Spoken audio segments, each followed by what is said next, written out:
Tomorrow, Oklahoma voters will pick their next governor. One of those men on that ballot is sitting here today with me, Chip Keating, former Oklahoma Highway Patrol trooper, son of Governor Frank Keating, and the guy who says Oklahoma has been governing like a blue state. So we have 30 minutes. Let's get into it. Chip, how you doing today? Rashar, I'm wonderful. Thanks for having me on. It's great to be back. Okay, drop the comments in the comments blocks here if you're watching from Oklahoma. We're going to try to wrap out as much as we can in the next 30 minutes. So let's just start. I heard you say one time that Oklahoma governs like a blue state.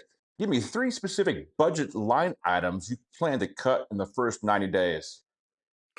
Yeah, and so if you look at where Oklahoma has been over the last 20 years, our appropriated budget was $6 billion 20 years Right. ago. It's going to approach $14 billion today, next year. And so year over year over year, that's growth at a pace of 18% a year.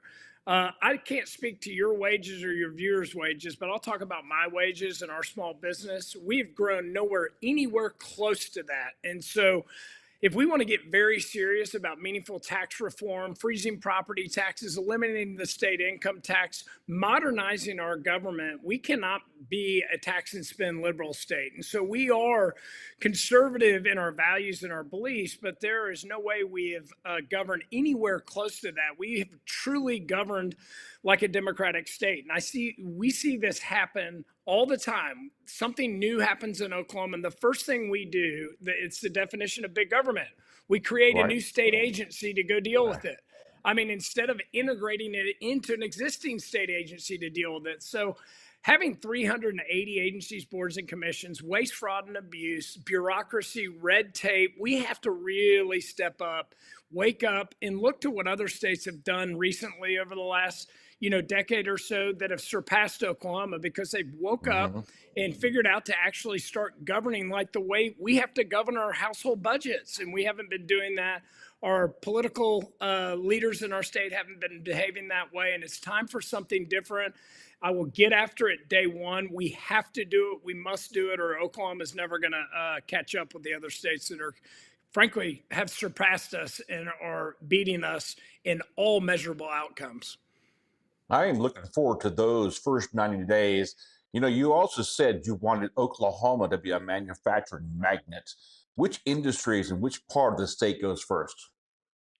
Well, I think the most important thing that we need to do right now is we think about what is so important, what we have to offer in our natural resources. The oil and gas industry is the largest industry in our state, 60 billion a year GDP. Power is a big deal, a national security issue right now. How we really can expand on our power needs. It takes too long to build out our grid across the nation. Leaning in on our natural gas, doing so behind the meter, a great first step. That legislation was passed last year.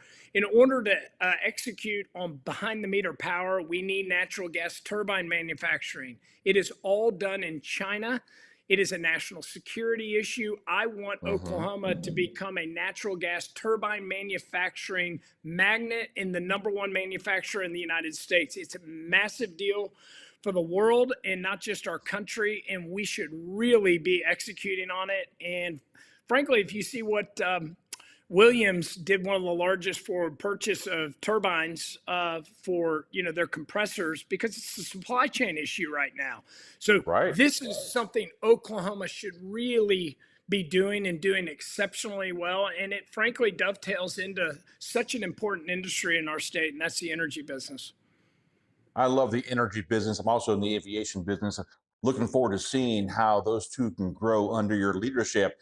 If the legislature pushes back, let's go to law enforcement on law enforcement unification on day one. What do you do about that?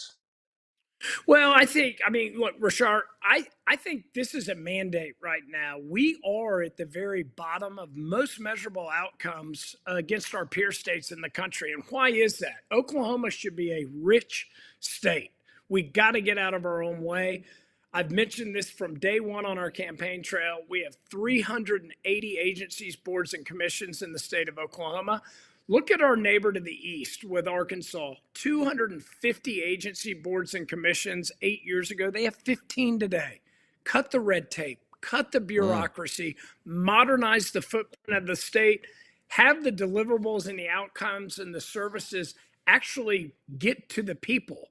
I mean, that's not what we've been doing in Oklahoma. And there is an immense amount of just red tape, bureaucracy, waste, fraud, and abuse. But it's going to take a different kind of leader, a leader who's going to let the legislature get the credit. You get more done when you don't care who gets the credit.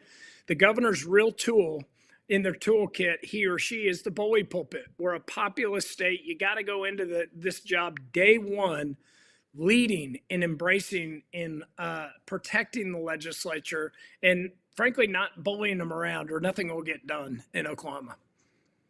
For everyone joining us, this is Chip Keating. He's on tomorrow's ballot for Oklahoma governor. The polls open at 7 a.m. You talk about protecting the legislature. I don't think I've heard anyone say that specifically. Do you think the last administration didn't give the legislature what they needed to do the job? Well, look, I think Governor Stitt figured it out, in his second and third year in office. But going into it, truly as an outsider, Kevin Stitt was elected and hadn't really participated in the political process in Oklahoma. And I think, as Hmm. a guy who started his own company, was truly the chairman and CEO of it, I think he got into that job day one and thought the 149 members of the legislature, frankly, worked for him. And I think you've got to go into the job knowing that's not the case right out the gate. I do know that going into this day one and really leading and leaning in, I'm sorry, with the bully pulpit. And the reason I feel this is our time and this is our crossroads is I've traveled the state.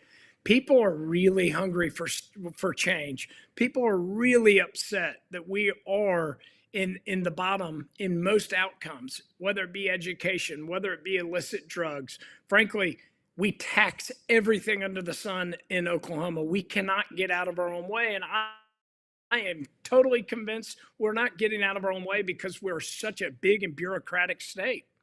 Right.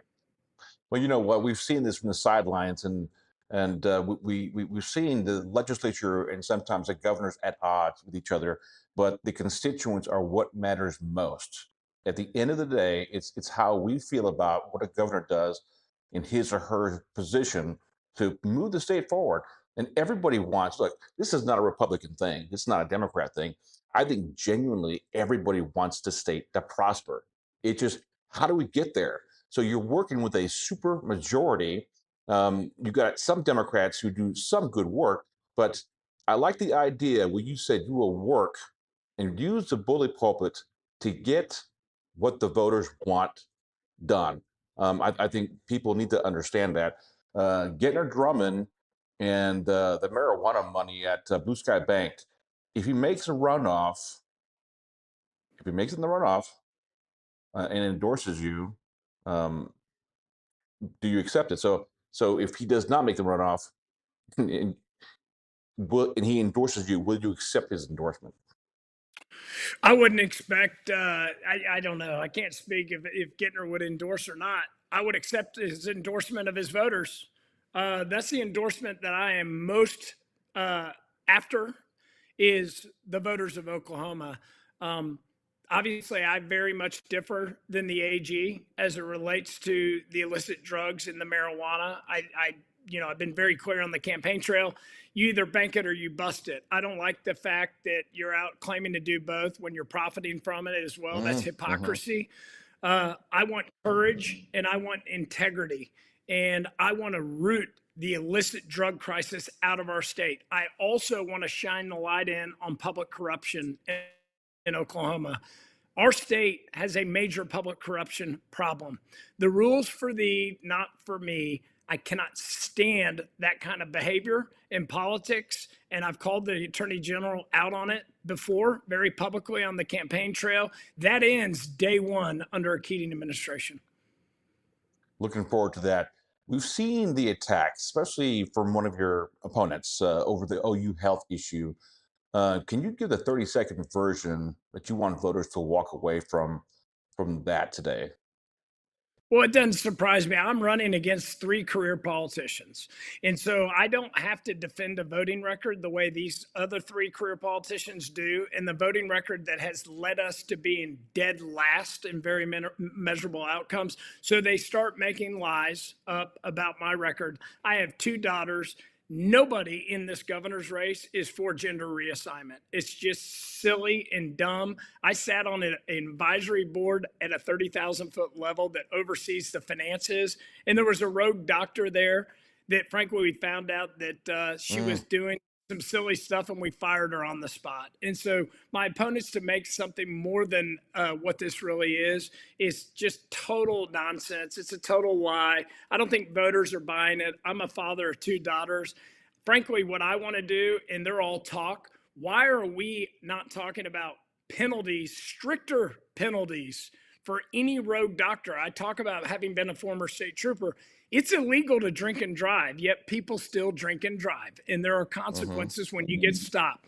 As governor, I will make the strictest penalties if a rogue doctor tries to commit child abuse to one of our minors and does a gender reassignment procedure, which, by the way, none have ever been done in Oklahoma. But to the extent down the road one does do it, I would literally make the penalty so stiff that that person would never see the light of day on the street ever again in their life. Good. The majority of Oklahomans, I saw a poll, even Democrats, reject the idea of gender mutilation is what it is. What is your father? Let's go back to your family. You have a great family story. Uh, Everyone loves your dad. Everyone loves your mom, and everyone asks a question when they see me. What do you think about the family? And I always say, he has the best support, the best family around him. But what does your dad actually think about how this race has gone so far? Has he given you any insights to what he thinks, what he observes? I'm so blessed. And, that's another thing, Rashard. And I know you're so politically attuned and watch the debates. I mean, I even these guys, it just shows how low integrity they have. To attack me for because of the family I come from is almost remarkable how ugly this race has become. My father and my mom led Oklahoma during its darkest times, and the Oklahoma Standard came out of that. And so I've been a sponge growing up around my mom and my dad, who were Right, incredible right. leaders for this great state. And so I tell people, my father is always there as a sounding board if I have questions. The best advice he's given me is stay positive. I think that's what I hear from many Oklahomans all across the state of how appreciative they are of a positive campaign that we've run. Just talk about the message, what I'm going to do for Oklahoma, and frankly, bring that Oklahoma standard back to Oklahoma. The political mudslinging and the lies and everything we've seen in this race really is pretty sad for Oklahoma. It's not who we are, but I think it just goes to show how desperate these guys are for their next gig, and they want to hold on to power. And all three of them have all been in a very significant form of power in the state, whether it be the Speaker, the AG, or the Senate Pro Tem. Those are very powerful positions in the state. Where has service, go serve and go back to the private sector gone? I mean, this office hopping career politics is just unbelievable. I think Oklahomans are tired of it and ready to move on from it. New leadership, vibrant leadership, humble leadership, integrity. That's what I'm going to bring to Oklahoma. You know what? I have a question here from a viewer. He asked, why can't Oklahoma do its own thing under tribal sovereignty? I know you want to get back to working relationships with the tribes, but um, can you answer his question? Why can't Oklahoma do its own thing under tribal sovereignty? Well, look, Oklahoma for the last 100+ years, up until the last 7.5 years, we've been compacting with our tribes. And before gaming was legalized, I think that was in 2004. We had motor vehicle fuel sales compacts, we had tobacco compacts. So Oklahoma, I should say, has been compacting with the tribes for the last 100+ Right. years. We have to get back to compacting. That is the uniqueness of Oklahoma. We need to unite with our tribes. The tribes can be a very important uh, uh, partner with the state of Oklahoma with a lot of the Right. issues our state is facing. And the only way we're going to be able to do that is get back to working together. We got to find compromise, do it behind closed doors, and come out united together. That is who we are as Oklahomans, and that's exactly what I'm going to bring back from a leadership perspective to the governor's office. Absolutely. My good friend Faith Garver Campbell down south of me asked a question about dark money. So, thoughts on it? A lot of folks don't have an idea what it is. I have a little bit idea what it is, but a lot of money, a lot of dark money has been used in this campaign. What are your thoughts on dark money? So I've been asked this a lot over the last month. I would love to see comprehensive campaign finance reform happen in Oklahoma where there's no need for dark money. I think that you ought to have to report within some 48 or 72-hour window of who the money is behind these entities. And whether it's for a campaign cycle or, frankly, for a ballot initiative, I think it's only fair for Oklahomans to know who is driving the money behind the messaging. And look at what we saw with frenzy of ballot initiatives over the last 8 years, with whether it Right, be medical marijuana, criminal right. justice reform, recreational marijuana, jungle primaries, now this 832 with the minimum wage. That's largely being fueled by out of state money sources. And I think if Oklahomans knew who was behind it, they would overwhelmingly reject it. And so I would love to see comprehensive campaign finance reform done in Oklahoma, where the days of being able to hide like you're the Wizard of Oz behind a curtain are over. Campaign for reform, that's a subject that everyone wants to talk about. But the other issue, I got some questions here. What's your take on AI data centers in Oklahoma? For, Yeah, so against, this has no been opinion? Yep, sorry, I didn't mean to cut you off there, Rashard. This has been a very important topic across the campaign trail in every square inch of the state. And so, what I've said from the very beginning, AI data centers, they are coming. They're here in the US. What we need to be very cautious and leery around are what are the things that are fearful around them, because it's a national security issue. China's trying to win. India's trying to win. The US has to win. It truly is a national security threat. So being cautious, whether it be power, water, subsidies, and Right. local control. The state needs to set the parameters and lead on those issues. And I've said from the very beginning, number one, no subsidies at all. Number two, they cannot utilize our grid and put it on the heels or the backs of the ratepayers. Number three, they can't use our groundwater or aquifer water. That's the most precious resource that we have. And then number four, local control. We are a populous state. Local control should be paramount in any decisions that a community makes. So if Norman doesn't want data centers where you are, they shouldn't have them. But if Sealing, Oklahoma wants them, then Sealing gets to make that decision. Where we as a state need to create the boundaries are saying no to the subsidies, no to the groundwater, and on power, behind the meter. That's why I talked about that earlier, and the Right. importance of natural gas turbine manufacturing. The technology's there. It's a supply chain issue where the direct power, these things ultimately want to be self-reliant on direct power. They're not huge job providers long term. And then I've been very clear from the very beginning, every well in the state of Oklahoma, and again, we're so blessed to have natural gas everywhere in our state. Utilize the produced water. It's all on a loop system, and descale it for any of the cooling needs. And now we're solving two problems in killing two birds with one stone. So produced water is an important and a controversial issue with injection well water that every single oil and gas well produces. This is not your good water. This is your brine water or your gray water. That technology exists today. So it's time for the state to lead on this around those parameters.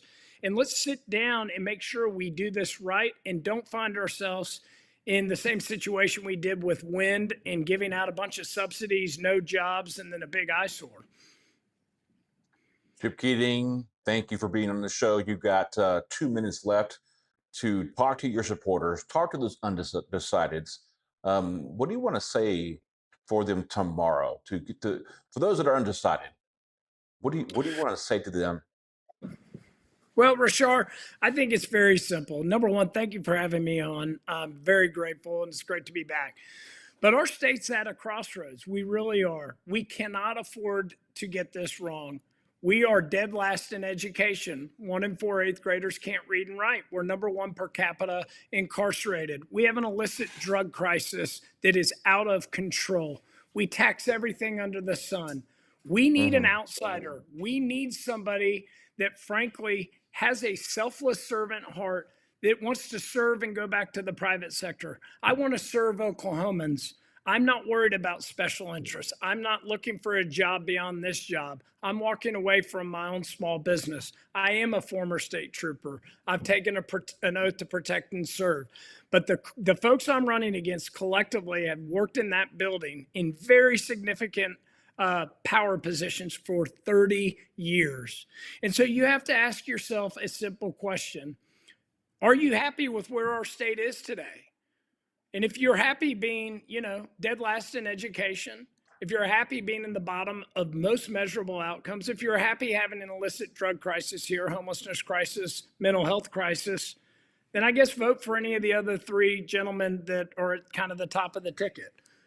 But if you believe Oklahoma can be better, if you believe Oklahoma should be better for our families and for our kids and for our grandkids, I'm humbly asking for your vote. I want to be your governor for Oklahoma, not of Oklahoma, and for a greater Oklahoma. And I want to do it, serve selflessly, and I want to get right back to the private sector, the way our founding fathers intended of this great nation of service to be founded upon.